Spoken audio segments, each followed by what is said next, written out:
Good morning, students. Today we will discuss your long question that is taken from your chapter address, and you have to attempt only these two questions, and also you have to write on your notebook also.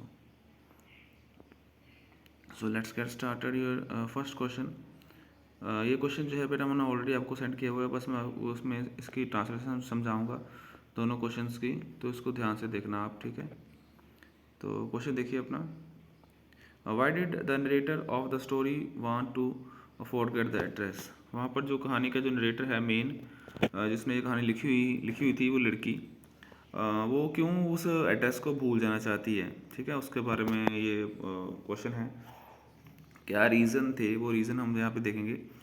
तो answer देखिए, the narrator remember the address her mother had told her only once. जो address जो था उसकी माँ ने जो बताया हुआ था, एक बार उसने बताया था उस लड़की को, उसकी माँ ने, मिसेस एस ने, एंड इट वाज नंबर 46, और उस एड्रेस का जो घर का जो नंबर था वो 46 था, मार्कोनी स्ट्रीट में। And her mother acquaintance Mrs Dorling lived there, और ये जो मिसेस डॉर्लिंग थी वो उनकी जान पहचान वाली थी, मिसेस एस की, और वहाँ पर वो रहती थी। And she had stored the valuable belonging of the narrator's mother's there, और उन्होंने क्या किया हुआ था, जो भी चीज़ें उनकी माँ के साथ जुड़ी हुई थी वो सारी की सारी चीज़ें जो है उन्होंने संभाल के रखी हुई थी अपने पास।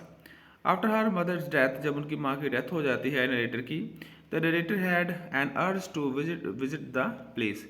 तो जो नरेटर थी, जो कहानी की लेखिका है, उनके दिमाग में एक बात आती है, उनकी एक इच्छा होती है, अर्ज मीन वो इच्छा, कि वो दोबारा से जाकर उस घर में, उस जगह में देखना चाहती है उस सामान को जो उसकी माँ के साथ जुड़ा हुआ है। She wanted to see those things, वो वहाँ जाकर देखना चाहती है। टच दैम एंड रिमेंबर, उनको हाथ छूना चाहती है, वो सब चीज़ें दोबारा से याद करना चाहती है। And she went to the given address twice, और 2 बार वो जाती है उस एड्रेस के ऊपर। And she was successful in her second attempt to enter the living room. पहली बार तो वो सक्सेसफुल नहीं हो पाती घर में जाने के लिए, बट जब दूसरी कोशिश करती है तो वो सक्सेसफुल हो जाती है घर में एंटर होने के लिए। And she found herself in the midst of things she wanted to see again, तो अपने आप को उन चीज़ों में घिरी हुई पाती है जिनको वो चीज़ों को दोबारा देखना चाहती थी, और वो देखती है उन चीज़ों को। And she felt oppressed in the strange atmosphere, और ये जो घर का जो वातावरण था उसका, जहाँ पर वो सारी चीज़ें रखी हुई थी, वो एटमोसफेयर बहुत ही अजीब था। Everything was arranged in a tasteless way, वहाँ पर जो सामान रखा हुआ था वो बिल्कुल भी एक प्रॉपर सीक्वेंस में, प्रॉपर एक स्ट्रक्चर में रखा हुआ था। सारा सामान इधर उधर फैलाया हुआ था, जो देखने में बिल्कुल भी अच्छा नहीं लगा उसको। The ugly furniture and the muddy smell that hung there seemed quite unpleasant, और वहाँ पर जो फर्नीचर था, फर्नीचर जो गल सड़ रहा था, उसकी जो स्मेल जो है वो बहुत अच्छी नहीं दिखाई दे रही थी, वो बड़ा एक अजीब लग रहा था उसको। These objects evoke the memory of their familiar life of former time, और ये सब जो चीज़ें थी उसको, जो उसकी जो लास्ट की पास्ट लाइफ है उसमें ले जाती है। But they had lost their value since they had been separated, but अब उन सब चीज़ों की जो वैल्यू है उसके लिए कोई वैल्यू नहीं रही, क्योंकि वो उन सब चीज़ों से अलग थलग हो चुकी थी, और चीज़ें भी बहुत देर हो गया उनको उनके घर में पड़े हुए। From her mother and stored in strange surrounding, और जो सामान था बड़ी अजीब जगह से रखा हुआ था, एक अजीब से कमरे में रखा हुआ था, सारा बिखरा हुआ था। तो उन सब चीज़ों के साथ उनकी जो अटैचमेंट भी बिल्कुल ख़त्म हो रही थी। She no longer wanted to see, touch और रिमेंबर दीज बिलोंगिंग, इसलिए जो चीज़ें उसकी माँ के साथ जुड़ी हुई थी वो चाहती थी कि वो उनको बिल्कुल भी याद ना करे, बिल्कुल भी देखे ना, वो बिल्कुल भी उनको छूना नहीं चाहती थी।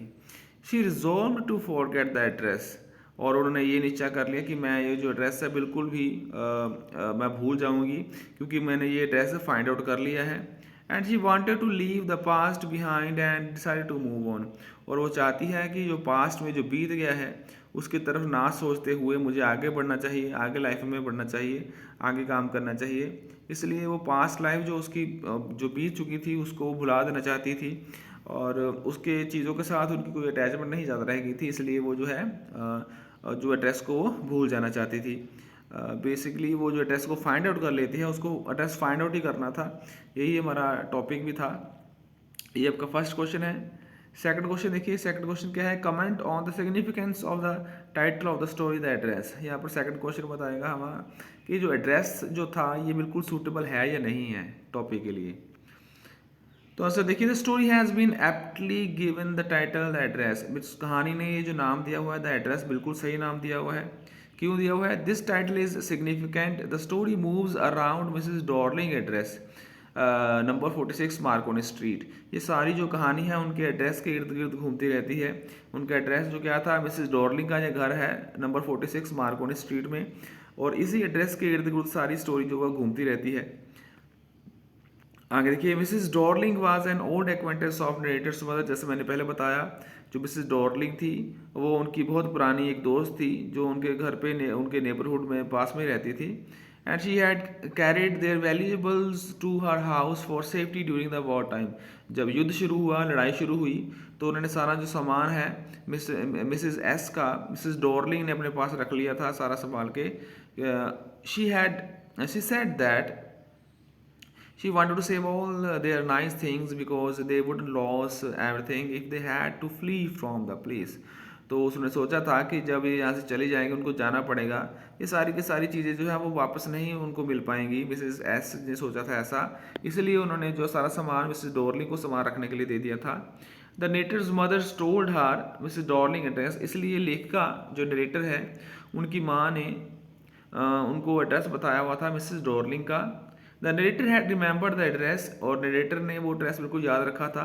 When the war was open and things became normal, almost normal, जब युद्ध खत्म हो गया, सभी चीज़ें सामान्य हो गई, नॉर्मल हो गई। One day the narrator had an intense longing to see and touch the objects which were linked with the memories of our former life. तो उसकी जो जो नरेटर है उसके दिमाग में एक इच्छा आती है कि मैं उन चीज़ों को देखूं, उन चीज़ों को छू के देखना चाहती हूं। मैं देखना चाहती हूं जो चीज़ें मेरी माँ के साथ जुड़ी हुई है, मेरी माँ की ज़िंदगी के साथ जुड़ी हुई हैं। She knew that all the things must still be preserved by Mrs Darling. वो ऐसा जानती थी कि जो सारी चीज़ें हैं वो मिसेस डॉर्लिंग के द्वारा संभाल कर रखी गई होंगी। So she wanted to number 46 in Marconi street. इसलिए वो मार्कोनी स्ट्रीट में जो घर का नंबर था 46, वहाँ पर वो जाना चाहती थी। She was horrified to find in a room she knew and told and did not know. और वो जानती थी, she was horrified to find in a room, और जो सारी की सारी चीज़ें थी वो एक कमरे में उसको मिलती है, जिन चीज़ों को देखकर वो पहले तो वो डर जाती है। And she knew and did not no. वो जानती थी कि अब मुझे इन चीज़ों के बारे में जानने की ज़रूरत नहीं है। She found herself in the midst of familiar things which she longed to see again। उसने वो सारी चीज़ें फाइंड आउट कर ली थी, वो एड्रेस फाइंड आउट कर लिया था, वो सारी चीज़ें फाइंड आउट कर ली थी जो उसके परिवार के साथ जुड़ी हुई थी। Longed to see again but which oppressed her in the strange atmosphere. But वो जो सारी की सारी चीज़ें थी बड़े अजीब एक वातावरण में रखी हुई थी, उल्टी सीधी पड़ी हुई थी, और इस चीज़ ने उसको बड़ा ही दुख दिया। And suddenly the object lost their value in strange surrounding. और इस तरह के सराउंडिंग में, इस तरह के वातावरण में जो चीज़ें रखी हुई थी, उन चीज़ों की जो वैल्यू थी वो बिल्कुल ज़ीरो कर दी थी। इसलिए उन चीज़ों के लिए बिल्कुल भी उनका जो अट्रैक्शन नहीं रहा था। They too appeared strange to her, और वो देखने भी उनको बड़ी अजीब लग रही थी। And she realise that the address lost all its significance for her. और वहाँ से उसको रियलाइज़ हुआ नरेटर को कि ये जो एड्रेस था, she realise that the address lost, ये जो एड्रेस है वो बिल्कुल भी अपनी जो कीमत थी उसकी, वो उसके जो सिग्निफिकेंस था, उसकी जो एक इम्पोर्टेंस थी वो खो चुका है। And she wanted to forget it, और वो उसको बिल्कुल भुला देना चाहती थी, क्योंकि पहले तो उसके साथ बिहेव भी अच्छा नहीं किया गया था। तो इस तरह का जो चीज़ें हैं वो बिल्कुल अपनी लाइफ में दोबारा वो यूज़ नहीं करना चाहती थी, देखना नहीं चाहती थी। इसलिए वो जो है उसको एड्रेस को भूल जाना चाहती है। और ये टाइटल जो बिल्कुल अप्रोप्रिएट है, एड्रेस, क्योंकि सारी स्टोरी जो है वो एड्रेस के इर्द गिर्द ही घूमती है। ओके बेटा, तो ये बेटा आपके लॉन्ग क्वेश्चंस थे दोनों, जिनको मैंने अभी एक्सप्लेन किया आपके लिए। और ये दोनों क्वेश्चन जो हैं आपने अपनी नोटबुक के ऊपर राइट डाउन कर लेने हैं अपने फाइनल एग्जाम के लिए। बहुत इंपॉर्टेंट क्वेश्चंस हैं। अगर आपका कोई क्वेश्चन में कोई डाउट है, कोई भी आप क्वेश्चन पूछना चाहते हो regarding your study, regarding your syllabus, then you can call me or you can text me in my WhatsApp group। ठीक है, तो ये आपका होमवर्क है ऑल्सो। यही क्वेश्चन जो है आपने अपनी नोटबुक के ऊपर लिखने हैं अच्छी तरह से और इनको फाइनल एग्जाम के लिए लर्न करना है, ठीक है। और इसी तरह से लेसन को पूरा लेसन को देखना है ताकि अच्छी तरह से आपको समझ में आए क्वेश्चंस, ठीक है। तो हम आगे बढ़ेंगे अपने नेक्स्ट लेक्चर में हम एक्सप्लेनेशन, वर्ड मीनिंग, जो कुछ भी और इम्पोर्टेंट है उसको डिस्कस करेंगे। Okay, thank you.